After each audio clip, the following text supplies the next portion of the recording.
बिस्मिल्लाहिर्रहमानिर्रहीम।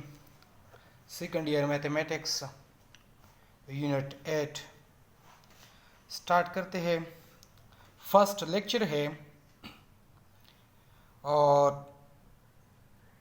टॉपिक है कौन। फर्स्ट हम कौन को डिफाइन करेंगे, उसके बाद कॉनिक सेक्शंस और कॉनिक सेक्शंस में पैराबोला, एलिप्स और हाई पैराबोला को फिर पढ़ेंगे। तो स्टार्ट करते हैं कौन से। कौन क्या है, यहाँ पे मैं एक ब्रीफ एक्सप्लेन करता हूँ कौन को, क्योंकि यहाँ पे मैं फिर यूज़ करूँगा। कौन क्या है? कौन बेसिकली द 3 डायमेंशनल फिगर है which is generated by a line. So cone is the surface generated by a line that revolves about a fixed axis in such a way that the line always passing through a fixed point and making congruent angle with the fixed line. सबसे पहले क्या करेंगे, आप लोग एक fixed line consider करें। ये fixed line हो गया। ये इस फिक्स्ड लाइन पे एक पॉइंट आप लोग ले, ये इसको ओ से डिनोट करें, और एक लाइन ले विच revolves about this fixed line. यहाँ पे एक लाइन ले, ये लाइन इस फिक्स्ड पॉइंट में से पास होगा और यहाँ पे एक एंगल बनाएगा। अब जब ये line when this line revolves about the fixed line, मिसाल के तौर पर यहाँ पे आ गया, तो ये लाइन इसी पॉइंट ओ में पास होगा and it makes the same angle with the fixed line. ये यहाँ पे इस लाइन की पोजीशन और ये यहाँ पे इसकी पोजीशन, ये दोनों एंगल क्या है, ये सेम होगी। अगर पॉइंट आप लोग यहाँ पे ले तो it this line is also passing through this fixed point and making congruent angle with the fixed line. आप लोग जहाँ पर भी लेंगे यानी तो हर पोजीशन पे ये क्या होगा, it passing through the fixed point and making congruent angle, यानी हर पोजीशन पे ये लाइन इस फिक्स्ड एक्सिस के साथ फिक्स्ड एक्सिस के साथ जो एंगल बनाता है वो क्या होगी, सेम होगी। यहाँ पर इस तरीके से ये और ये, तो हमारे पास इस अंदाज से एक सरफेस बन जाएगा।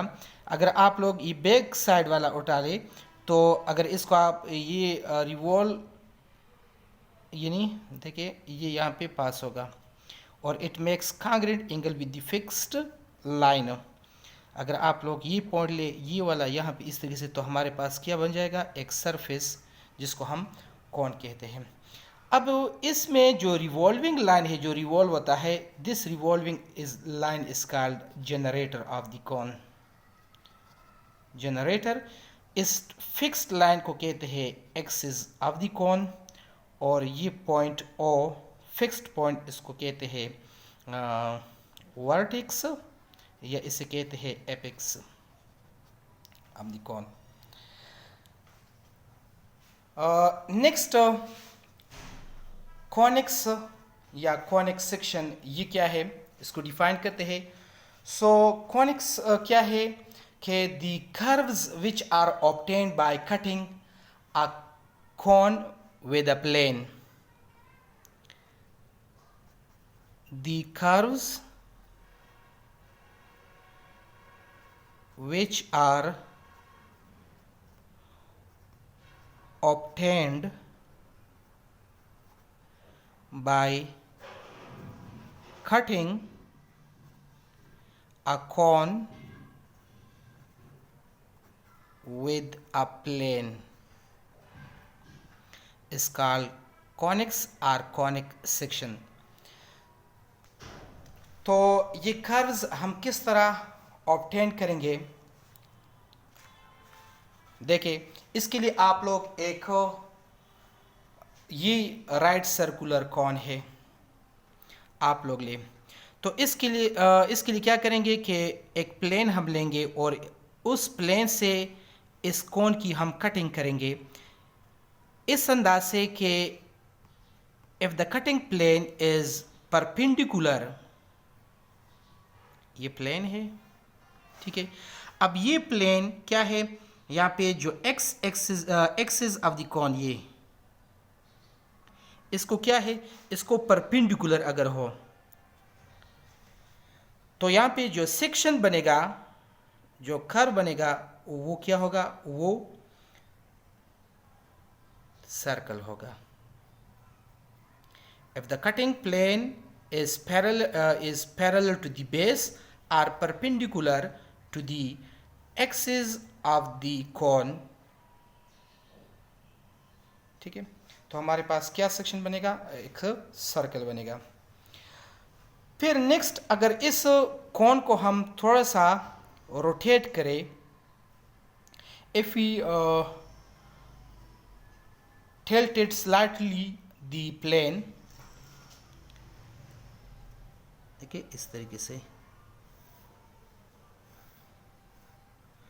तो जो कर्व यहाँ पे बनेगा वो एलिप्स होगा। ये क्या होगा, एलिप्स। अब ये एलिप्स नहीं है, अगर आप लोग देखें ऊपर की तरफ से तो ये बिल्कुल गोल होगा और ये एलिप्स बनेगा। तो इस केस में ये क्या बन जाएगा, ये एलिप्स, और ये क्या है, ये सर्कल है। नेक्स्ट, अब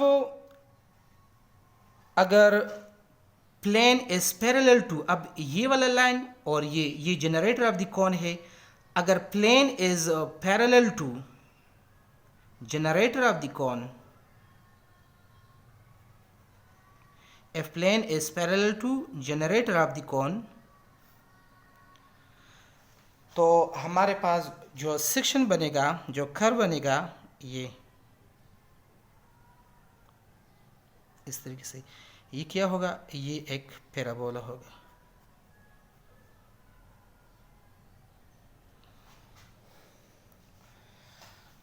अब इस केस में प्लेन जो है ये parallel to the axis of cone होगा, और ये इसका एक नेप है और ये दूसरा नेप, और इन दोनों नेप को क्या करे, कट करे, and parallel to the axis of the cone. तो एक कर्व यहाँ पे बनेगा और एक यहाँ पे बनेगा, इसे कहते हैं हाइपरबोला।